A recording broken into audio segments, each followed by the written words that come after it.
In the past century, counter-artillery combat has always been a headache for both sides of the conflict. The biggest problem is how to quickly determine the enemy artillery positions. For a long time, it mainly relied on means such as aerial or ground reconnaissance until the appearance of counter-battery radar, when humans finally obtained a fast and efficient positioning device. Most counter-battery radars are relatively large in size. For example, Arthur, jointly developed by Sweden and Norway, is a device that needs to be installed on a medium-sized off-road truck.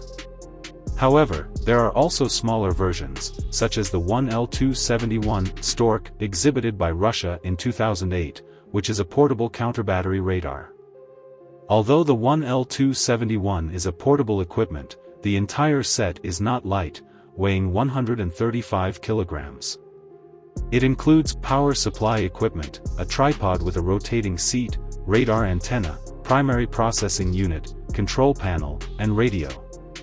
The equipment requires a team of 3 people to operate, and it only takes about 5 minutes to install and deploy. It can provide radar support for brigade, regiment, and battalion units. The operating frequency band of the 1L271 is in the J-band, and it can operate reliably in harsh environments such as rain, fog, smoke, and blizzards. The antenna azimuth coverage angle is 60 degrees, the elevation is 3 degrees, and it can be manually adjusted on the tripod to complete scanning in different directions. The device does not have an antenna rotation drive device, which is to simplify the structure. Furthermore, a 60-degree scanning sector is sufficient to cover most positions.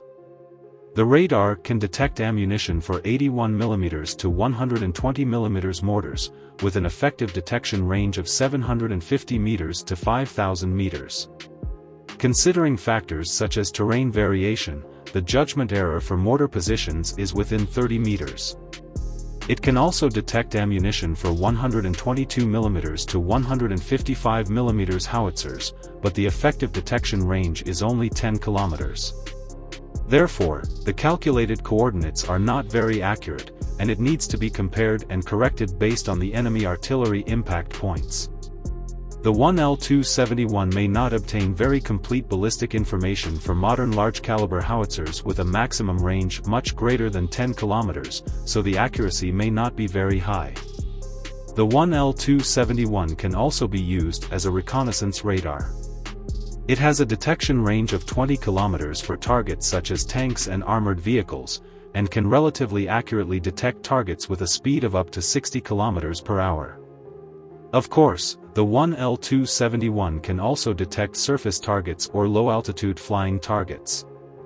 Russia has modified the Tiger armored vehicle as the mobile carrier for the 1L271. Other vehicles can also be used, making it a set of mobile deployment radar. The radar operation team can transmit the detected data to friendly forces in a timely manner via radio. According to Russian media, the 1L271 will significantly improve the accuracy of rocket and artillery strikes, reduce ammunition consumption, and will not be affected by enemy artillery countermeasures. After the successful development of the 1L271, it was used in the Caucasus region and appeared in some Russian military exercises in the past few years. There seems to be no information about it in this year's military operations, so it is unclear whether there are not enough units or if it is being used in secrecy.